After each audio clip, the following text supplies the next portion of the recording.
Okay, this is the second video for 1.6. In the first video, we talked about some of the techniques that you might need to use in order to find a limit, specifically if you find that you end up with a 0 in the numerator and a 0 in the denominator when direct substitution fails. So these are those practice problems that I kind of hinted at the end. What I would like you guys to do is actually try and go ahead and do the practice problems. I'm going to give you the answers, and then hopefully you guys can figure out how to walk through it and work out the answers. If not, this is something that we can cover. Number one, the limit is -8. Number two, the limit is -1/6. Number three, excuse me, the limit is 1/4. And number four, the limit is 1/2√2, which can also be written if rationalized form as √2/4. So again, take some time, go through the problems, see if you can get those limits, and if you're not able to, we can see if we can figure out what happened. All right, we're going to go ahead and move on. Okay, so just to kind of remember that a limit as x approaches a of some function equals L, which is just some number. It's going to be a limit if and only if the following two things are true. The limit as x approaches a from the right of our function equals L, and the limit as x approaches a from the left of our function also equals L. Or in other words, the limit from the right and the limit from the left as you approach a must be the same value. Okay, so now let's go ahead and look at this example. What is the limit as x approaches 0 of the absolute value of x? Well, let's go ahead and take a look at what that function looks like. Hopefully most of us remember, and we all just kind of call it the v. But an absolute value function looks something like this. What it really is a piecewise function. Absolute value function is piecewise because it is literally made up of two different linear pieces. So the first linear piece, the piece to the left, is the equation -x. So really what that's saying is f of x or y equals -x. That's the left equation. But we have to state what the domain is there. That's only going to occur when x is less than 0. And then the right piece is the absolute value of x to the right, so it's going to be f of x equals +x. And that's only going to occur if x is greater than 0. And what you should notice there is I did not put an equal to symbol under there, but there's clearly a value at 0. So one of these two things has to get an equal to symbol. Which one gets it? It doesn't really matter. You can't put it on both, but you do have to put it on one. I'm just going to choose to put it here. It doesn't really make any difference. You could have put it on the top one, but one of the two had to have the equal to symbol there. All right, so the idea is this. The limit as x approaches 0 from the left side. Let's see what that is. So we got to take the limit as x approaches 0 from the negative side of f of x.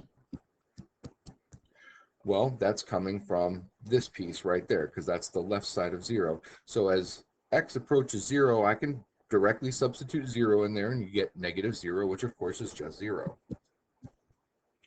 And then let's see what the limit as x approaches 0 from the positive side of f of x is.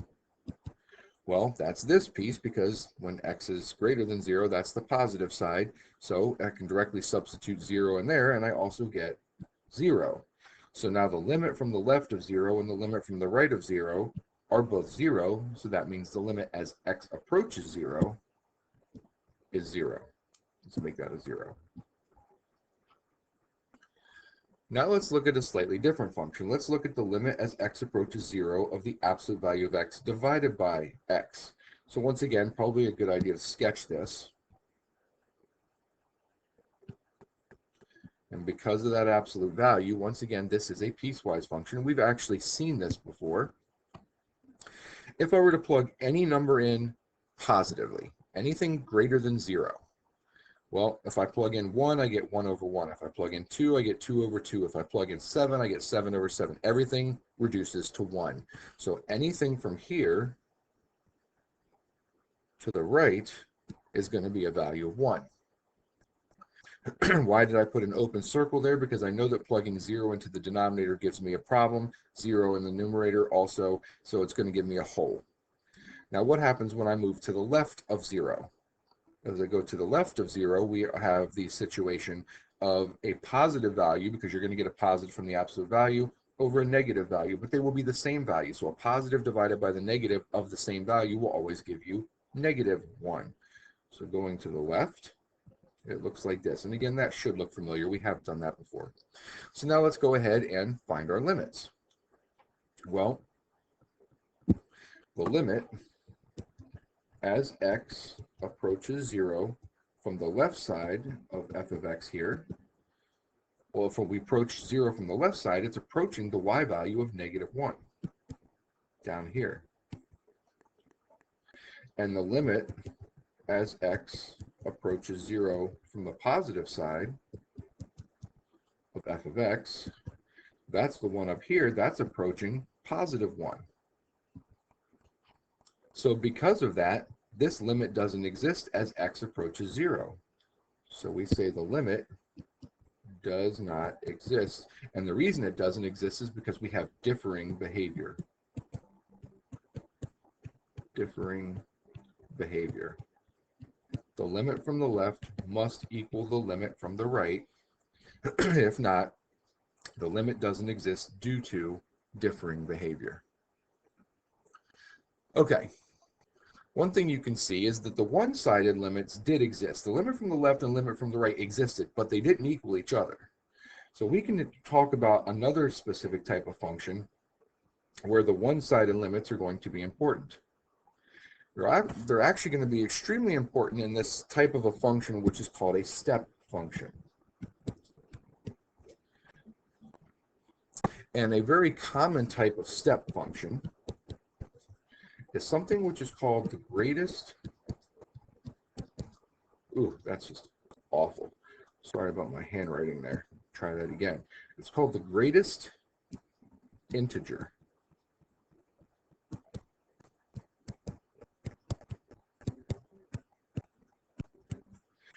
And quite simply, the greatest integer, which is notated by that kind of like double bracket looking thing around the value, is if I give you a number, what is the biggest integer which is less than that number? So basically, you're rounding down. Very simple. So let's just walk through these greatest integers right here. If I give you 2.1, we're asking what is the biggest integer which is less than 2.1? Well, that's 2. Don't forget, integers are positive and negative whole numbers. So 0.1, the biggest positive or negative whole number less than 0.1 is 0. You're just rounding down. Now be careful with negatives. Make sure you actually round down instead of up. Negative 0.1, the biggest integer less than negative 0.1 is actually -1, right? That's the next less positive or negative whole number from there. So 4.9, 4. Negative 3.4, again, round down. That goes to -4. Negative 5.6 goes to -6. 5.1 goes to 5, and 7.2 goes to 7. Probably not very much of an issue there. But what is an actual use of something like this? What is a greatest integer function? Like, why does this matter? You actually see these quite commonly, actually, in the real world. And we'll talk about one of the uses once we actually go ahead and graph what this thing looks like. So we want to find the limit of f of x for equals the greatest integer of x for the following pieces, and then I'll kind of see why this is important. So let's sketch what this graph looks like. So let's see, we're going to call this 1, 2, 3, 4, 1, 2, 3, 4. I'm just going to put 4 tick marks in each direction. I think that should be plenty for purposes of what we're doing. So if we were to look at 0, let's just say I give you the value 0. Well, the greatest integer of 0 is 0. So that would be a point right there. If I were to say, what's the greatest integer of 0.5? Well, that's also 0. So that's right here. Remember, it's the y value of 0. If I was to say what 0.7 is, it's also 0. If I was to say what 0.9 is, it's also 0. It's not until I get to 1 that that changes, because the greatest integer of 1 is 1. So all of these values in between here and here are going to be the greatest integer of 0 until I get there. Have to put an open circle there, because once I get to 1, it's no longer going to be a greatest integer value of 0. It's going to jump up to 1. And then anything between 1 and 2 is going to give you a greatest integer value of 1 all the way up until the point where we get to 2. And then it's going to jump up to 2. And the same idea all the way over to 3, jump up to all the way up to 3, it's going to jump up to 3, and then it's going to keep going on, and so on. And it's going to do exactly the same thing in the opposite direction. So if I was to take anything in between -1 and 0, from -1 all the way up to 0, but not including 0, is going to give you a greatest integer value of -1, and so on. So now you can hopefully see why they call this a step function. It looks like a bunch of steps, stairs, something like that. So now let's look at the 3 limits that we have on the left. If I was to take the limit as x approaches 0 from the right, so we're going to approach 0 from the right side, which is in that section right there. Looks like that value is going to 0. Now let's take a look at what happens as x approaches 0 from the left. Well, as we approach 0 from the left, it's going to approach -1. So what then would be the limit as x approaches 0, not indicating a side? Well, the limit from the left and the limit from the right are not equal to each other. So in this case, we have does not exist. Again, this is differing behavior.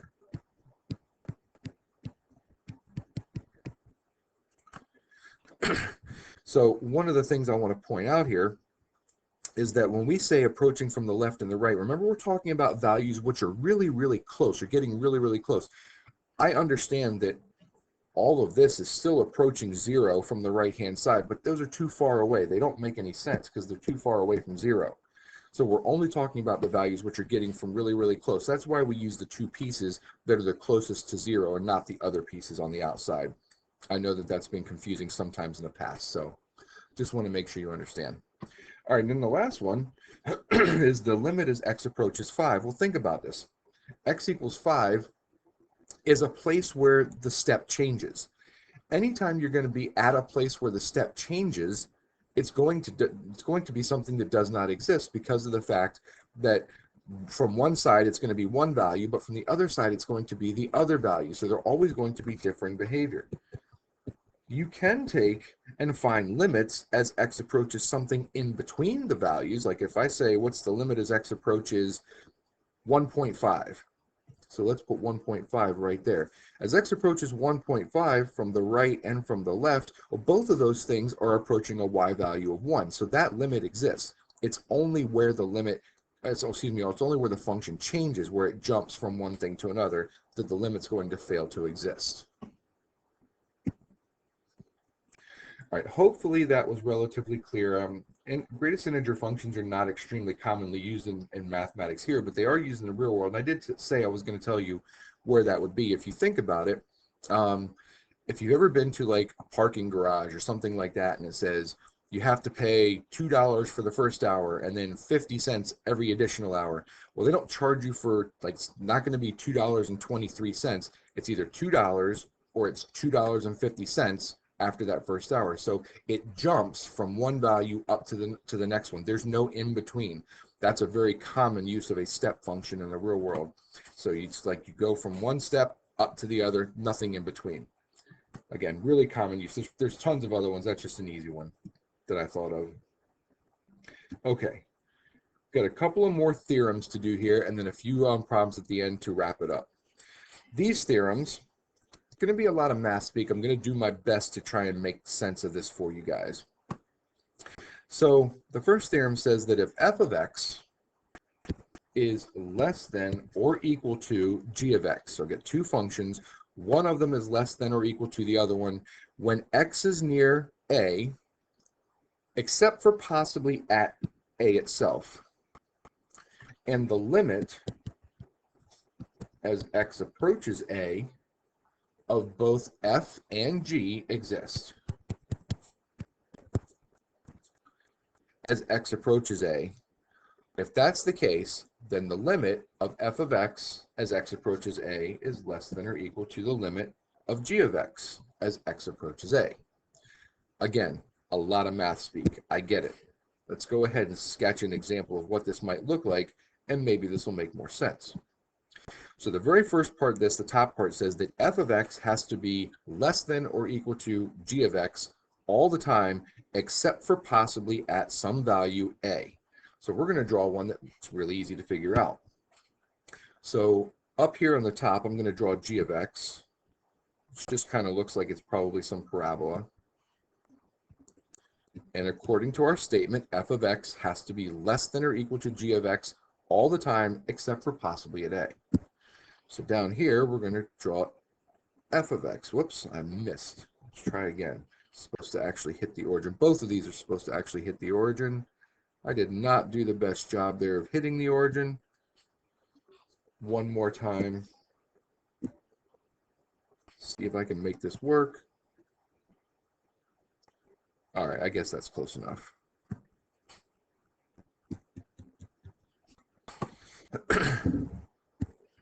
All right, so we'll just say that that's supposed to be where they hit. That's A. All right, so what you can see is clearly that f of x is less than or equal to g of x all the time, except for possibly at a, where they actually happen to be the same. What it's saying is that if the limit as x approaches a and exists, and they do in this case, because these are both continuous functions, so there's no problem having a limit there, then the limit of f of x is going to always be less than or equal to the limit of g of x as x approaches a. So you can see that the limit everywhere on f of x doesn't matter where the value is. If we go here or there, the limit of f of x is always going to be less than g of x, except for at a, where it looks like the limit is probably the same. Okay, I hope that that makes sense. The y value on f of x and the y value on g of x, y value of f of x is always smaller than g of x, and that's where the limits are. It's what is the y value going to approach. So that is an important one because it really leads us into the next one. So the reason we kind of had to understand that one is for the next one, which is called the squeeze theorem. Some books call it the sandwich theorem, and hopefully it'll make sense as to why. Okay, it's a little bit more complicated on how to do, but it follows the same general concept of what we just did.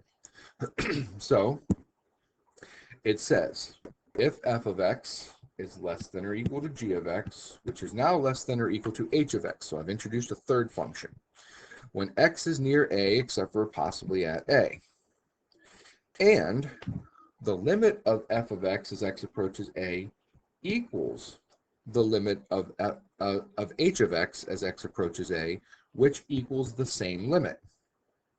Then the limit as x approaches a of g of x equals that same limit. Now again, let's kind of make heads or tails of what I just said. First of all, now I've got three functions. It's saying f is less, g is next one, and then h is the greatest one. So g is kind of in between h and f. So what it's saying is that if they all kind of meet or are approaching the same values, then if the limit of f of x equals the limit of h of x, which is the smallest and the greatest, and they happen to equal the same limit, then that g of x function, which is in between them, also has to equal the same limit. So again, let's graphically look at what that looks like, and then we're going to come back and actually show how you find this. So probably not going to, well, let's just go ahead and use whatever colors. So this is going to be our h of x. Our f of x, which has to be the smallest function, go ahead and put in red. And again, they're both supposed to be hitting the middle there. And then g of x, which is the middle function, might look something like this. And in this case, our g of x is x squared 1 over x. If you were to graph that, it's going to look really weird on your calculator, but this is one of those where it's that oscillating function, which does something like this. And it keeps getting smaller and smaller and oscillates back and forth on both sides. until it gets really infinitely close to, but never actually reaches 0. So here's what hopefully you can see. First of all, if I wanted to find the limit of this function, okay, that's our g of x function. Direct substitution doesn't work because you get 0 for x squared, no problem, but 1 over 0 is a problem for the sine part. That's an issue. Okay, we can't figure that one out. This is not one that follows one of those nice, easy algebraic things. We can't use one of our techniques of rationalization or factoring or something like that. It doesn't work here. So we have to come up with another way. And this is not probably something that you would normally think to yourself. So that's kind of why I'm introducing it here. What you have to do is you kind of have to break this down into pieces. Hopefully what you can see is that f of x, g of x, and h of x all have some form of x squared in it. Okay, that's important. So what we need to do is we need to break the g of x up a little bit.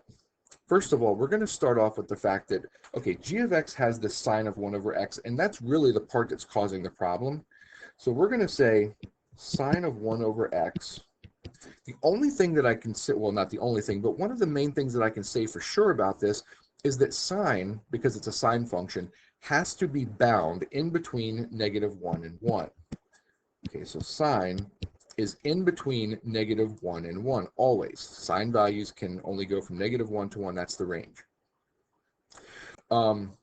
So that's great. So that is a bound force. Now, we're not interested in figuring out the sine of 1 over x. We're interested in figuring out x squared times the sine of 1 over x. So algebraically, whatever you do to one part of an inequality, you do to every part of the inequality. So all I'm going to do is I'm going to multiply all 3 parts of that inequality by x squared. And then what we're going to get is negative x squared, multiplying it by -1, is less than or equal to x squared sine of 1 over x, which is less than or equal to x squared. And what you can kind of see there is we've developed our f and our h and our g. So by our squeeze theorem, we can take the limit of the separate pieces here. So I can take the limit of negative x squared as x approaches 0, and that's 0 by substitution, right? I can plug 0 into negative x squared, I get 0, no problem there. I can take the limit of x squared as x approaches 0. Well, that's also 0. And because this function right here is in between the other two always, and we've just shown that that's the case by starting off with that green line up there and then building it to the blue one. So we have proven that x squared sine of 1 over x is always in between negative x squared and x squared. Since that's the case, as x approaches 0, the limit has to be the same as the outer two limits, since those two are the same. So the limit of the lower one was 0, the limit of the upper one was 0. Since they are the same, that means that this one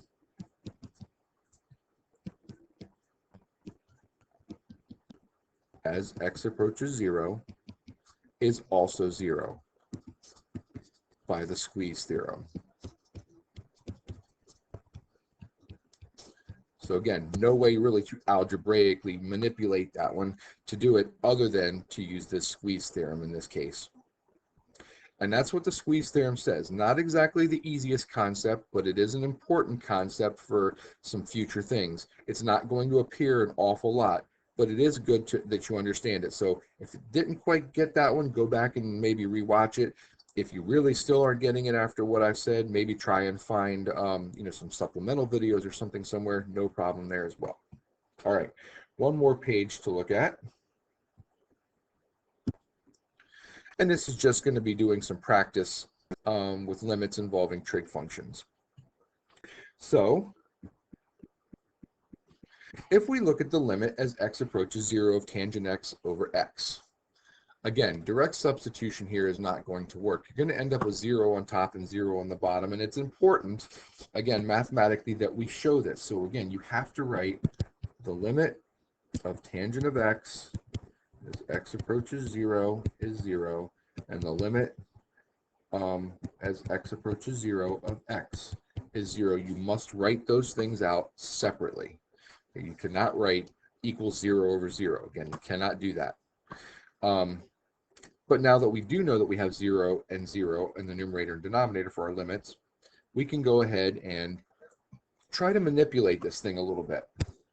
Well, one thing I know is that I can rewrite tangent as sine of x over x, sine of x over cosine of x, and all that stuff is over x. Well, remember that when you have a fraction and you divide it by something, you're really multiplying it by its reciprocal. So I can then rewrite this as the limit of sine of x over cosine of x times the reciprocal of x, which is 1 over x. Okay? What I can do now is I can kind of change the order of things, because remember that now I'm multiplying sine of x times 1, cosine of x times x on the denominator, so I can reorder things through multiplication. So I can actually move the order to sine of x over x times 1 over cosine x. Because remember, multiplication doesn't matter what order. So the fact that I flip the cosine and the x in the denominator makes no difference. It's still going to give me x cosine x in the denominator. But the important part about that is what I did was I created this special piece right here. And remember that I said this is just one of those that you need to know for right now. The limit as x approaches 0 of sine of x over x is 1. We looked at that one at an earlier time. So what we're going to get there is 1. The limit as x approaches 0 of 1 over cosine x, well, that direct substitution works because cosine of 0 is 1, so you get 1 there. So that means the limit is 1. All right, let's go ahead and take a look at the second one. So in the second one, I have the limit as x approaches 0 of sine of 4x divided by x. So what we used up here in for the limit of sine of x over x works as long as the x in the sine, so in other words, the angle of sine, which was x, matches exactly what's in the denominator. What you can see here is that this is 4x. And again, you cannot split that up. You cannot separate the 4 from the x there.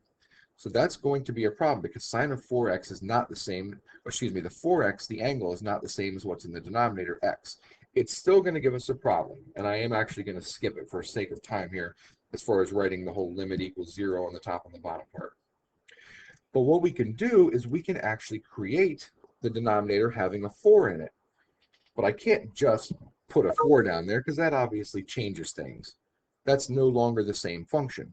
But if I put a 4 in the denominator, I can also multiply it by 4 in the numerator. Now we have the exact same angle in the sine that we do in the denominator. What can I do with that extra 4 on top? Well, that extra 4 on top is a constant. And if you remember from your limit properties, it can be pulled to the front.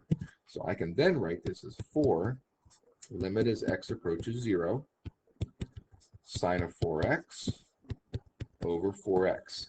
Now that limit uses exactly the same property that we did in the one above, where I've got the sine of the angle over that same angle measure. So this is going to give us a limit of 1. So it's 4 times 1. Which is going to give you a limit of 4.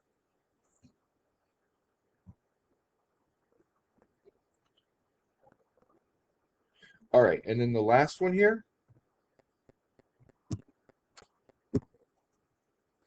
I'm actually having a hard time recalling whether we covered this one or not, but if not, I'm going to make sure you know it now.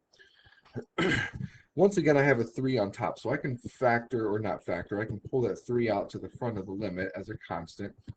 And it leaves me with 1 minus cosine of x over x to take the limit of. This is another special limit.